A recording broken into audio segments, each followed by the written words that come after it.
وسلم نے فرمایا صوم یوم عرفہ، یہ جو عرفے کے دن کا روزہ ہے نا،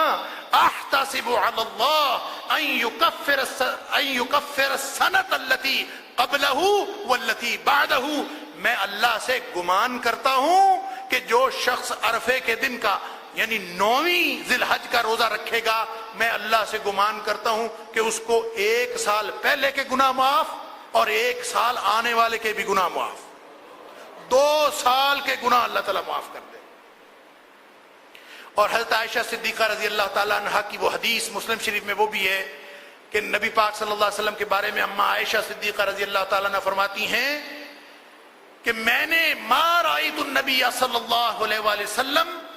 صائما فی العشر قط، میں نے نبی پاک صلی اللہ علیہ وسلم کو ان 10 دنوں میں کبھی روزہ رکھتے دیکھا ہی نہیں۔ اب یہ ایک طرف وہ ہے، ایک طرف یہ 2 حدیثیں ہیں، تو اس سے ان کی دونوں کی تطبیق دے کے صحابہ جو محدثین کرام نے مسئلہ نکالا ہے وہ یہ ہے کہ اگر کوئی شخص 9 کے 9 روزے رکھے تو مستحب ہیں، رکھنے ضروری نہیں، لیکن اگر 9 کا رکھے وہ زیادہ ضروری ہے۔ اور اس کو یوم عرفہ کا چونکہ لفظ ہے، لہذا بہت سارے مفتیان نے پاکستان میں یہ فتویٰ دیا ہوا ہے کہ یوم عرفہ تو سعودی عرب میں ہوتا، عرفہ یہاں تو نہیں ہوتا، تو چونکہ عرفہ سعودی عرب میں ہوتا ہے لہذا یوم عرفہ سے مراد وہ دن ہے جب وہاں پہ عرفہ ہو رہا ہو، یعنی ان کی 9 تاریخ۔ ایک تو بات یہ کہ یہ 9 ذی الحجہ کے خلاف ہے یہ بات، پھر 9 ہمارے اور ہیں، سعودی عرب کے 9 اور ہیں۔ اگر ہم یہ کہیں تو مقام کے اعتبار سے توقیت تو بدلتی رہتی ہے، ہم سعودی عرب کے ساتھ سحری اور افطاری نہیں کر سکتے، سعودی عرب کے نمازوں کے اوقات پہ نماز نہیں پڑھ سکتے،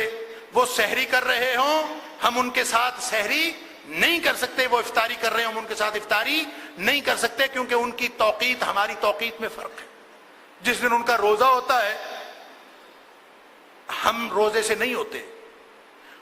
ان کے ہاں عید ہوتی ہے ہم روزہ رکھے ہوئے ہوتے ہیں،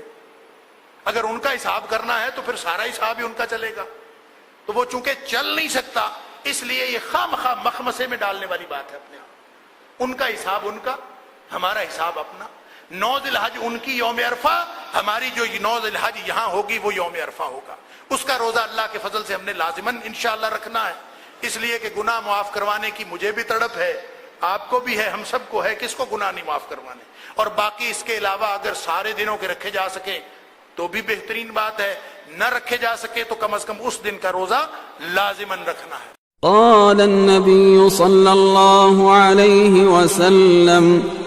خير الدعاء دعاء يوم عرفة وخير ما قلت أنا والنبيون من قبلي لا